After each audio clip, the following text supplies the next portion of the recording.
எப்போதும் போல் மாடி வந்து பார்க்கலான்னு பார்த்தேன். அன்றைக்கி ப்ரீடிங் செட்டப்புக்கு எடுத்து வைக்கலான்னு சொல்லிட்டு அப்படியே தொட்டிலாம் வச்சுட்டு போயிட்டு தெரியாமல்.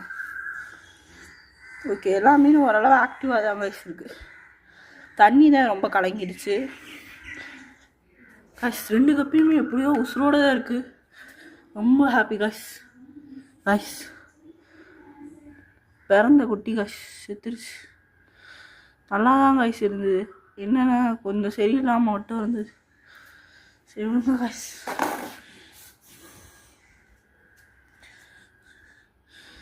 ப்ரீடிங் போட்டிருக்கோம். ப்ரீடிங் போடுறதுக்காக தான் இந்த வாலி.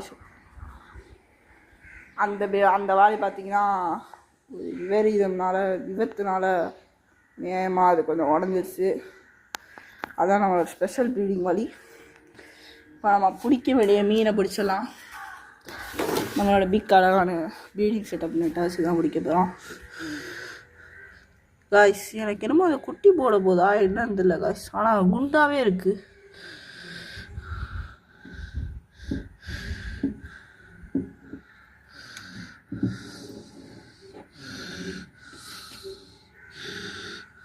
இந்த இருக்குது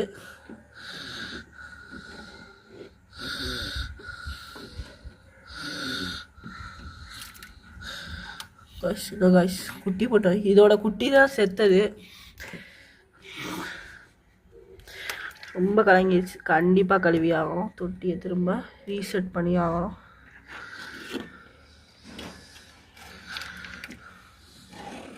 பிடிச்சிட்டாச்சு காய்ஸ். இதாக இருக்குது பார்த்தீங்களா, இதுதான் இந்த மீன். இதுக்கும் இதோட ஹஸ்பண்டுக்கு தான் நம்ம ப்ரீடிங் போட போகிறோம். நார்மல் ப்ரீடிங் செட்டப் தான் கைஸ். மாறிடப்பா அதுதான் கைஸ். திரும்பவும் இன்னொரு ப்ரீடிங் செட்டப். திரும்பவும் எஸ்கேப் ஆகிட்டாம. இவன் ஜம்ப் பண்ணுவேன் ஓரா. இவனோட ஒய்ஃப் நல்லா இருக்கா கைஸ். இது ஒரு வெரைட்டியான மௌலி. இது நார்மல் ரேஞ்ச் மௌலி தான். மெயின் பேண்டா மௌலி ஒரு சிலது ரொம்ப குண்டாக இருக்குது. செக் பண்ணி பார்த்துருமா கைஸ். அச்சுடுவார் மாதிரி அந்த பார்த்தீங்களா கைஸ். அச்சுடுவார் ஓல் அளவுல ஓல் நம்ம ஓலிஸ். இப்போ பார்த்தீங்கன்னா கைஸ் இங்கே வாருங்க கைஸ். வயிறு ரொம்பவே இதுக்கு குண்டாக இருக்குது. இதுக்கு குட்டி தான் போட போதா என்ன காரணம்